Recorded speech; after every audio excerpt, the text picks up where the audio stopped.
Shalom Yasharala. Shalom. Kala Yamla. Allah YaHaWah, BaHaSham YaHaWaShi, BaHaSham Qadash. Double honors to the apostles and elders of Great Millstone who teach well and rule well, who taught me this truth. Peace and salutation to the Akim, the fellow laborers pushing this truth at risk of their own lives throughout the four corners of the earth. And to the Akwith listening and learning, Shalom. This is the brother Shema from the Pillars of Benjamin camp with another lesson. And just a quick lesson, man. I was watching a video on NBCLA, and some precepts came to mind. Through the Spirit and Power of Yahweh Shem Yahushai, the title of this lesson is More Judgments Piling Up for Babylon, right? Babylon the Great, America the Great, spiritual Babylon, spiritual Egypt, spiritual Sodom, right? But yeah, we'll watch this. It's a situation that's going on throughout America the Great, Babylon the Great. And it came out on NBCLA about 5 days ago. About 10 days ago, October 20th, 2020. And the title of the little video, the news article is Maggots, Rodents, and Fleas. LA's garbage problem is getting worse, right? And we'll get it. We'll watch the video and then we'll attach some scriptures. Most High willing. It's impossible to miss on LA's streets of shame. Heaps of trash near homeless encampments piling up higher and higher. For 2 years now, the NBC4 I-Team has been reporting on the public health problems that this creates for all of us. And tonight, investigative reporter Joel Grover shows us why the garbage problem has gotten so much worse during the pandemic. You have to see it to believe it. A car owned by a homeless man in Venice literally covered with trash from bumper to bumper, spilling into the street. We found another car like it near downtown, littered with rotting food, and another one in Woodland Hills. On nearly every on-ramp and off-ramp on streets in the city and the San Fernando Valley, piles of uncollected trash near homeless tents have been getting bigger, sometimes attracting armies of maggots, not to mention the smell. The stench around here is horrific. Bodily fluids everywhere. Before the pandemic, every week, city sanitation crews used to show up at large encampments, have residents move their tents, then they'd clear away all the trash and disinfect the streets. But in March, the city stopped doing those comprehensive cleanups, citing suggested guidance by the CDC to allow people in encampments to remain where they are. The result? Trash piles like this one on Madison Avenue near Beverly Boulevard now take up nearly an entire city block. The problem is just as bad near the beach in Venice, where Alan Parsons lives. Whenever you have trash that's not getting picked up, vermin and insects know no boundary. The city tells the I-Team sanitation crews now do what it calls spot cleanings near large encampments. That means picking up mainly trash that's visible from the street, not moving tents, and leaving behind some dangerous waste. There is often food waste, human waste in tents or behind tents. You're not removing that. I can't touch it. Pepe Garcia of the LA Bureau of Sanitation. Do you wish you could be doing a better job? Oh, I know I could be doing a better job. This block of East 5th Street used to get a thorough cleaning by the city every week, but no more. Just behind these tents, the owner of this business recently found maggots crawling on his sidewalk and coming into his building. It has been 6 months since these sidewalks have been cleaned.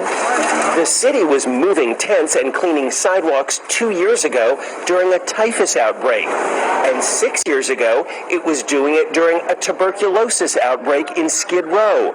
Estela Lopez represents business owners in the area. When we had tuberculosis, the city and the county got together with CDC and figured out what they could do.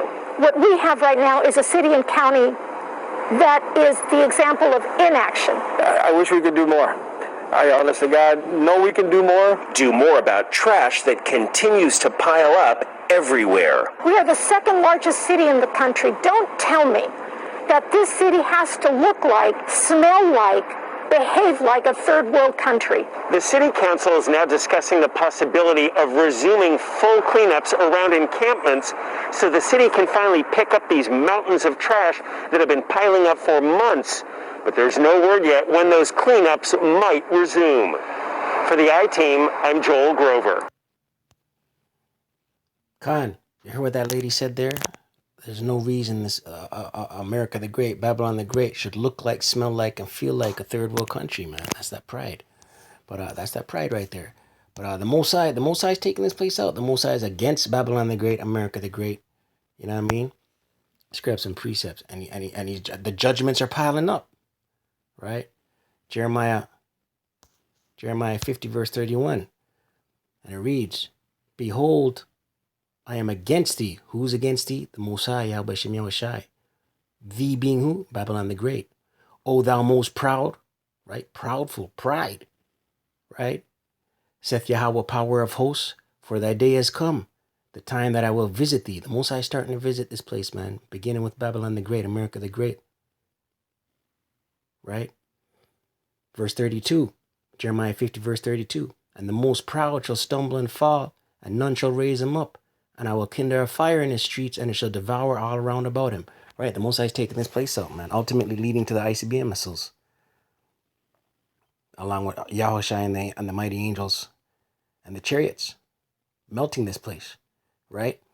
But yeah, the lady said there, man, you know, the pride was speaking. There's no reason it should look like this, smell like this, right? And this was immediately the spirit put this precept in my mind.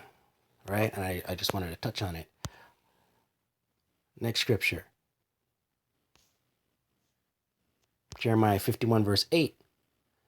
Babylon is suddenly fallen and destroyed. Right? It's being broken down, man. Right? Suddenly. Right? America the Great. Babylon the Great. Howl for her. Take balm for her pain. If so be, she may be healed. There's no coming back. There's no coming back. It's gonna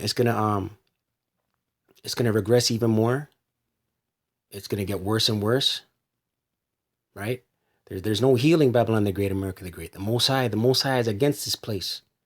Right? And all these prophecies are jumping out the pages, revealing themselves. Jeremiah 51 verse 9, "We would have healed Babylon, but she is not healed. She can't be healed. Forsake her and let us go, everyone into his own country." People are trying to get out. People are migrating. People are jumping on planes, leaving, right? "For her judgment reaches unto heaven and is lifted up even to the skies," right? The Most High is starting to judge his place, starting to visit America the Great, Babylon the Great. You know, 10 cities are everywhere, man. You see me? They're getting bigger and bigger. Isaiah 47 verse 1, "Come down and sit in the dust," right? Dust is confusion, right? "O virgin daughter of Babylon," that's America the Great. Virgin daughter, untouched, right? She hasn't been touched, right? Foreign troops haven't invaded America the Great, Babylon the Great, untouched.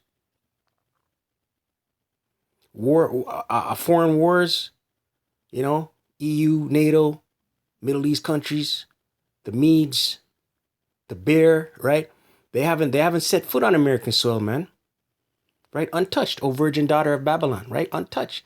"Sit on the ground, there is no throne," right? That's a shame. That's being brought low. "O daughter of the Chaldeans, for thou shalt no more be called tender and delicate." America the Great is no longer called tender and delicate, man. You know what I mean? Like these news captions that are coming out is showing Babylon the Great in a pitiful case, right? And it's gonna get worse, right? Prophecies say so. Scriptures say so. Let's close out with this right here. Isaiah 24 verse 10. "The city of confusion is broken down." She's broken. America the Great, Babylon the Great, spiritual Sodom, spiritual Egypt, broken. "Every house is shut up," right? Commercial real estate's boarded up. Evictions at all-time high. Homelessness, right? "Every house is shut up that no man may come in. There is a crying for wine in the streets," right? People want to know what's going on. That lady there doing the interview with the mask on saying, there's no reason America should look like this, smell like this, or feel like a third world country. That's crying for wine in the streets. all joy is darkened, right? There's no light at the end of the tunnel. Everything's grim, dark. The mirth of the land is gone. The happiness, the mirth, the joy, it's gone. It's done. Finished. Scripture said. I pray edified. I don't want ratazah. Stay prayed up, pray without ceasing. Kwam Yasharala, wa abad babal.